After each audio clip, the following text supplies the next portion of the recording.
Dáte nějaký rychlej recap toho TFTčka, protože já vlastně nevím, co můžu říkat nebo ne, že jo? Já nemůžu to vlastně okomentovat zatím. Já to zatím nemůžu vůbec nic říct o tom a můžu jenom jakoby komentovat, co oni řekli. Tak.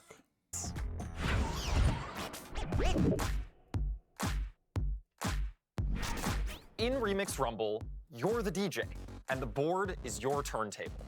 By combining different traits, you'll create a medley of beats and genres. Asi o tom nesmím mluvit, jo, ale můžu vám asi, jako, protože je to pozitivní říct, že aspoň nějakou plný dobu nebudete potřebovat Spotify k tomu. Já ti rozumím. Jsi nemocnej? Ne.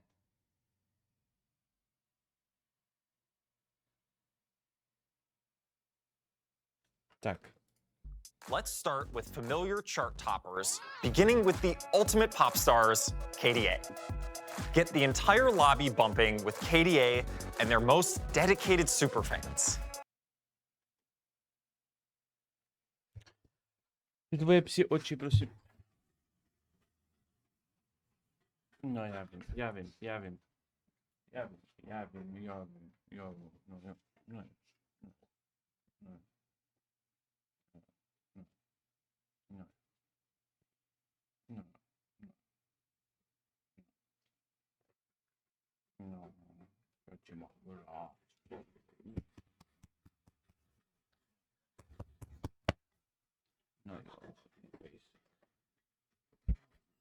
Kapotentuje asi tady všude.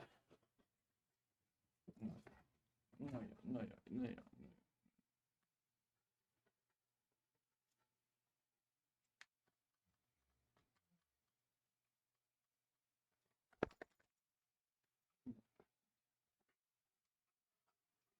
jo. No já vím. Tak. Klid.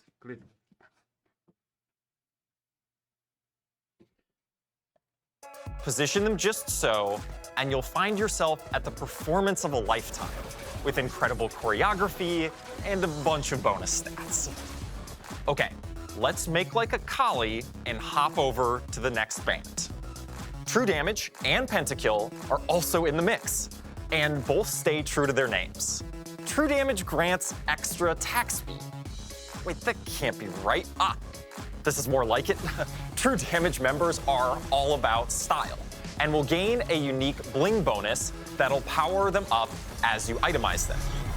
Oh, and before you ask, Akali will be able to be played in KDA or True Damage. Her trait will change based on whichever band is trending at the time. All right, metalheads, Pentakill's up next. Pentakill members have damage reduction and bonus damage that increases as they score kills. And if your team manages to get a pentakill, then their bonuses will increase again. Just be careful in Yorick's mosh pit. Then there's Heartsteel, fresh off their debut and already making their mark on the convergence. These guys are ready to bring the energy and do whatever it takes for their fans. They may have started out underground, but they're certainly able to take you to the top of the charts and the lobby if you can conquer their risky style. But we can't put on a proper Remix Rumble with only 4 bands. We also have some all-new groups entering the convergence. With original TFT looks, Lulu and Ziggs make up the jittery, ridiculous, hyperpop duo Glitter Bomb. Speaking of original TFT skins, Remix Rumble has plenty. There's a whole new class, superfans, who show off their fandom with style. The trait pumps up your headliner, more on that later, by turning one or more of their items into radiant items. My personal favorite new look is Bard, who has joined the jazz trio Free Flow. He and his meeps are looking as smooth as they sound. Before I get into the mechanics, let's head backstage to learn more about how we made some of these. Hele, já budu komentovat jako to, co oni řeknou, jako to třeba zjednoduším, abyste pochopili, jo. Takže já o tom nemůžu mluvit, jo. Můžu jenom reagovat. Ale v podstatě to funguje tak, že ty vlastně podle toho, jaký máš traity aktivní, tak podle toho se tím mění žánr hudby. Ten žánr, ta hudba je tam dynamická, nevím, jakým způsobem to prostě dynamicky funguje, ale prostě to vám ta hudba se mění podle toho, jestli do toho přimícháte trošku jazzíků nebo country, najednou vlastně ta linka, ta melodie se začne měnit. A je to poměrně jako má to docela dobrý soundtrack, dobře se to poslouchá. These traits with Alex Cole and one of our lesser known devs. We had a ton of cool and groovy skin lines, and we always You try to lose by just a little bit, but even if you win, you're historically in TFT, we've done a lot of really cool things with summon traits. Literally sat down and mapped out the entire set on a whiteboard, changing shape with each other, but we were happy with how it all landed. Yeah, I would say it's pretty clear on this team that Jenom skiny, vole, to. When deciding which mechanics to include in Remix Rumble, we wanted to bring you a greatest hits playlist from past sets, starting with Runeterra Reforged. Portals are making a comeback. They'll have a bit less impact than some of the wilder ones from last set. We can do without you, Stillwater Hold, but they're sure to continue creating memorable moments. We won't be bringing back Legends for Remix Rumble. We learned a lot from seeing how Legends could influence the meta and individual enjoyment of the set, so we feel like there's more exploration and experimentation to be done in this space before we potentially revisit it, but we'll keep you updated along the way. Okay, back to what we are bringing back. One of TFT's most beloved mechanics is returning in an updated way. No, not augments, although we Je úplně demence, že prostě jakoby, já se nesouhlasím s tím, jak to dělají vlastně v rámci jako nás jako streamu. My to zahrajeme, byli by rádi, kdybychom jako to restreamovali a jakoby vám to jako řekli, ale vlastně to nesmíme nic říct, vole, prostě ani jako vůbec nic nesmíme liknout.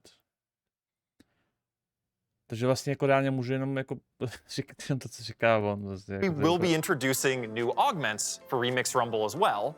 I'm talking about headliners, our fresh take on the chosen mechanic from Fates. Headliners are the star of your board. V podstatě tam vrátili zpátky ty chosen a to znamená, asi to můžu, já nevím, jestli to bude říkat nebo ne, asi jo, když tak mě zabanou. Ale v podstatě každý čtvrtý kolo se vám povinně ukáže headliner. To je v podstatě jako jednotka, která je vedoucí jednotka vašeho hlavního traitu. Která je rovnou dvojková. Takže řekněme, že máte teďka build, nevím koho, Voidu, a takže každý čtvrtý kolo vám hra nabídne nějakou dvojkovou jednotku rovnou, pokud bude v modrá, tak za 9 goldů. V případě Voidu, může tam zapadat nějaká jiná, kterou nepotřebujete. Tím pádem vám tam zabere místo, trošku vás to sere. A je to vždycky jako náhodný. A může tam padnout třeba, řekněme, za 9 goldů Velkos, která je rovnou dvojková a rovnou ji tam hodíte jako dvojkovou. A ona má zvětšený bonus. Je to vaše jako hlavní jednotka. Takhle to bylo s těma chosenama, když byl třeba Chaco a tak dále, jestli pamatujete. They appear occasionally in shops and are purchased at 2 stars.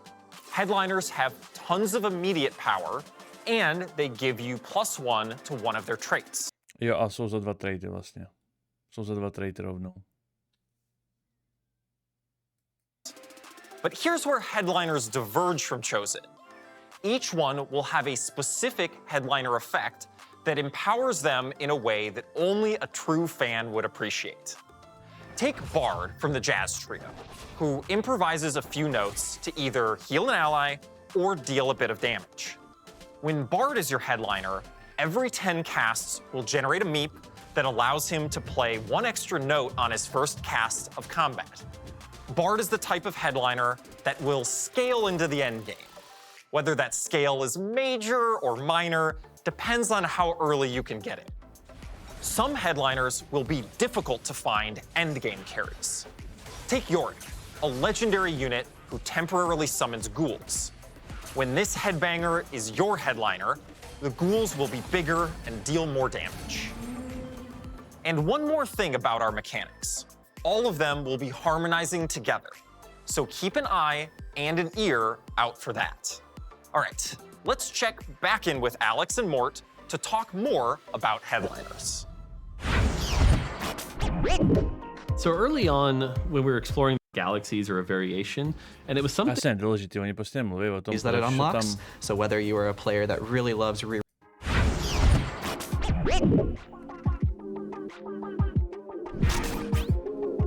Hey everyone, I'm Cole Hicks, lead composer of Remix Rumble, and I'm here to your track will be built alongside your team. And as the game progresses, your track will too. Starting off one way during the preparation phase and building up to a more complex chorus for the battle. Let me show you an example of how all this will look and sound. Starting with our disco band, the Disconauts. Their trait gives you a placeable disco ball that will heal your allies and grant them attack speed. As you get later into the game, you can add in more Disconauts to strengthen the trait. Then you could add in a destructive splash of pentakill for a killer guitar solo, soaring over it all. Now let's talk a bit about the tracks we wrote. For groups like KDA and Pentakill that already exist in the League IP, we tried to capture their instrumental essence with some TFT twists. And we brought in new genres like 8-bit and country, but more on those later. We also made sure... Jako nevím, jak to máte jako s lolkem, a že vlastně nepoznáváte postavy kvůli lolku, ale můžu říct, že si mi hrál docela dobře. Hrál jsem jenom 2 hry, ale hrálo se mi dobře. A hlavně skinu. Mě hrozně nebavilo, jak byly ty skiny, jak byly takový ty červený, modrý, jak tam byla červená Jinxka, nevím, co to bylo, jo.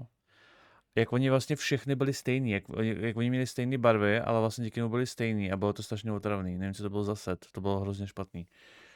Nevím, jak to teďka je skinama, ale vlastně mi to jako nevadilo, jo, že vlastně hrálo se mi dobře.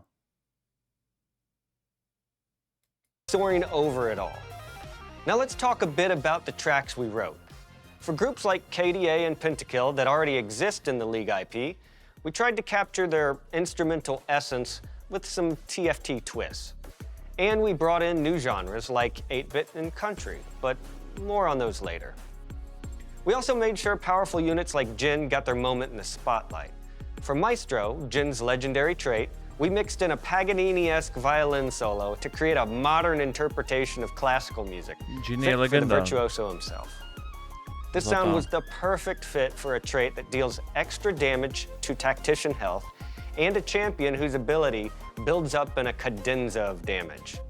By putting out different units on your board, you'll create a symphony of controlled chaos. Try combining the relentless drums of Pentakill with our harpsichord heavy emo band. Dívejte, kdo je zpátky. Nesmrtelná kurva je zpátky. Ale tentokrát je range.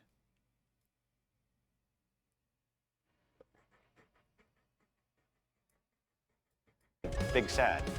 Or maybe as your comp changes, you'll create music that features the bass of true damage alongside the groovy horn section of Disconauts. It's absolutely ridiculous, and that's just TFT. All right, let's head backstage with the team for a quick recording session.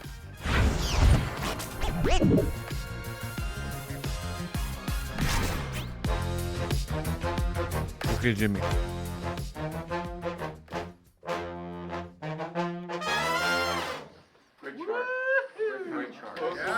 That's great, man. Cool things about this set is that it is supposed to be a bit crazy sometimes. So we were able to sort of like lean into it, being like, oh, that sounds a bit silly, but it's and some kinda surprising cool. things came out that were really cool. Like for example, Já o tom nemůžu mluvit. Já můžu jenom koukat na video a občas něco zahlásit. Já mám zakázaný jsem pod NDAčkem. I think we discovered that saxophone solo over Heartsteel is very cool. We have also discovered that a violin solo on top of Jason's EDM track is very cool. Very cool. And we would have never made those choices as composers. Normally, Normally, right. it's okay to lean into the silliness sometimes because it is a fun idea and it's supposed to be fun. Right. Whereas other genres obviously will work in a way where you're like, oh, that's like, I would put that on my Ne, jsem to nečekal. playlist and listen to it. Yeah. For us, the collaboration is a little chaotic, and I think that's also us embracing that energy of like, we're not entirely sure. Máš tam headlinery, máš tam augmenty, máš tam spoustu nových traitů, jako předělaný všechny ty klasy, že jo. A hudba, no. If this is gonna work, and we're just kind of, you know, like riding with the flow and write what we believe in, and then we come together and let's hear how this is gonna go. TFT is the space where, as a composer, I get to play around the most. To pull off a heist straight to the top of the Skiny. To mě strašně zklamalo, ty vole, jako my jsme koukali na to půl hodiny, než jsme šli hrát a prostě ty streameři to měli úplně na háku, ne? Prostě jenom, jako všichni mlčeli a byli potichu, neměli žádné otázky, vůbec nic, ne? Jako prostě kdyby jim to bylo jedno a pak začali ukazovat skiny a oni se všichni probudili a začali spamovat prostě. Jako jo, to si koupím, víš, no to je super, já už na to těším. A já jsem prostě uvnitř jako umíral jsem prostě, kam jsme se dostali.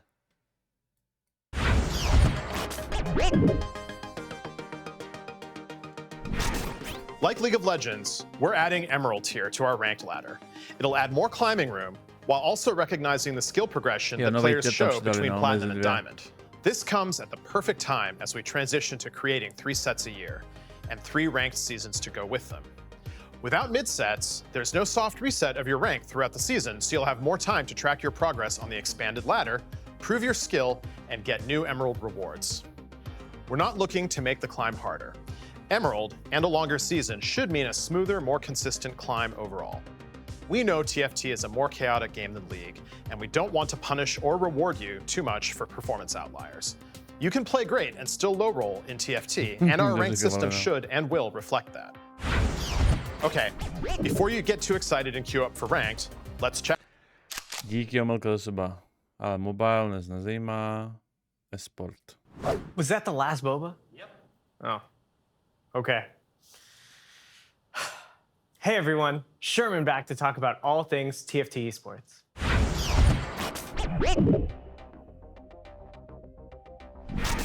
It's been awesome to see the growth of TFT esports over the last few sets.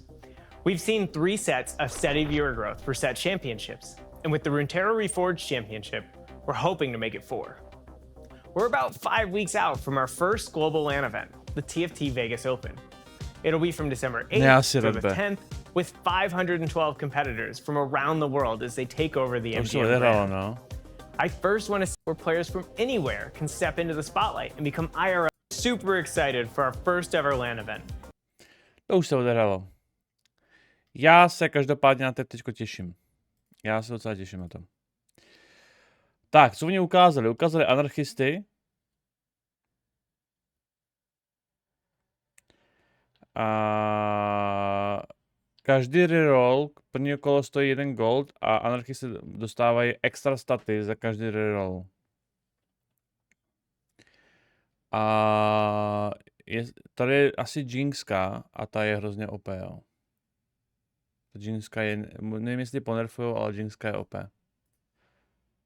A Disco Trade mají healovací kouly. Hele, to jsou nějaké videa. Proto vám to říkám, že si. Jinxka je nesmyslně OP, jo.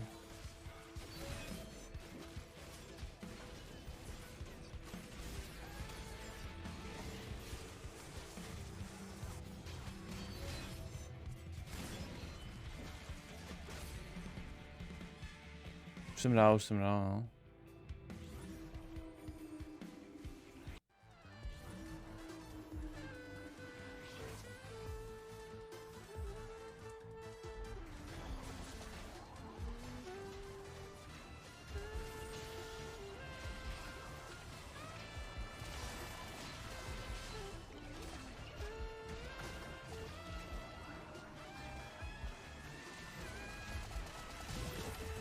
Jak to naklikalo.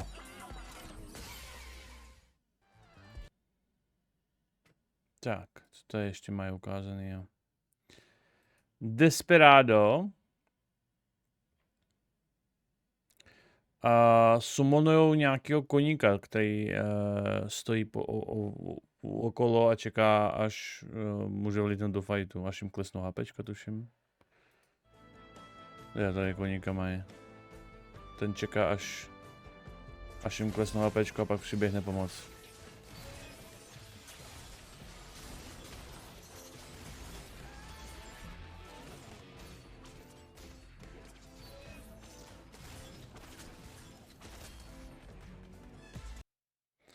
Pak máš emo. Počkej, big set? Oni to přejmenovali? Ne, dobrý, emo se to jmenuje. Malý jednotky, které jsou velmi smutný, emo mají, když jim umře jednotka, tak budou mít větší APčkový damage, tuším. Takže prostě oni jsou jenom 4 a když jim prostě začnou umírat, tak ty jsou víc smutný a dávají větší bomby potom APčkový. Takže dáš Vex dozadu, ty první emáči umřou a ona se rozpláče a začne dávat bomby. To je vtipný, jo?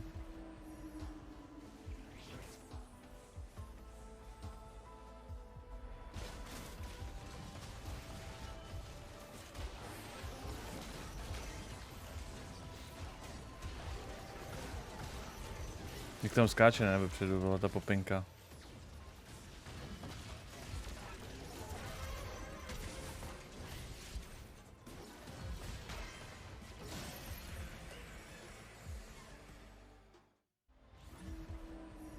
Ne, Jokera. Tak, se tady máme Pentakill a mají extra staty za bonusy za to, když dávají killy.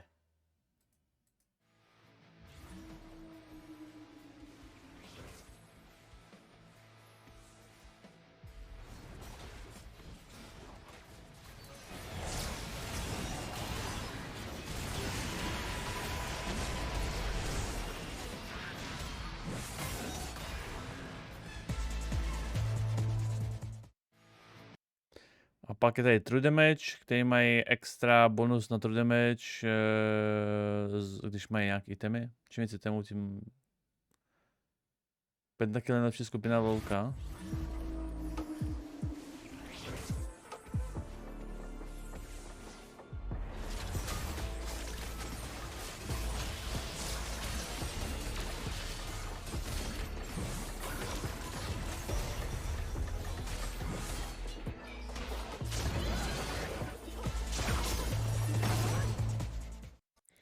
Tak, co tady máme? To jsou skiny. Tak, pak jsou tady KDA, ty musíš postavit na ty hexy, které svítějí a když je tam vystavíš, tak mají potom víc bonusu. Byl nějaký pobagovaný, myslím, v tom. To asi opraví.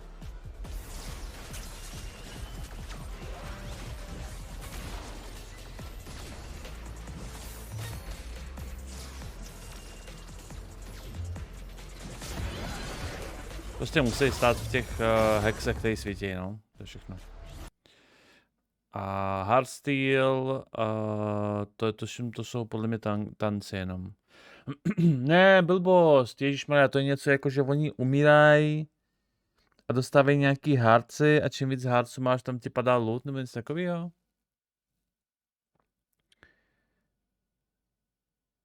Jo, dostáváš hardci za zabíjení nepřátel a prohrávání. Jo, to je něco jako, že když prohráváš, dostáváš víc hardců, když vyhráváš, dostáváš méně hardců.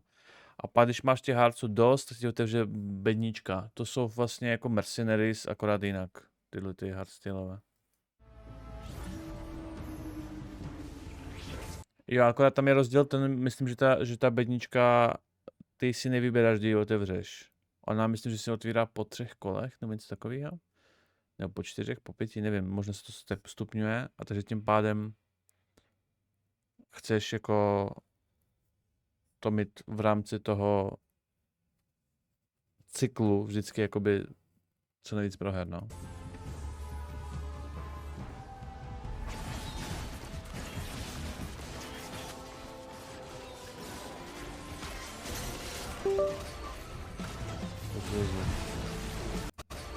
Bylo u mě? Bylo asi u mě? Asi mi to piklo. Asi mi piklo, nevím co.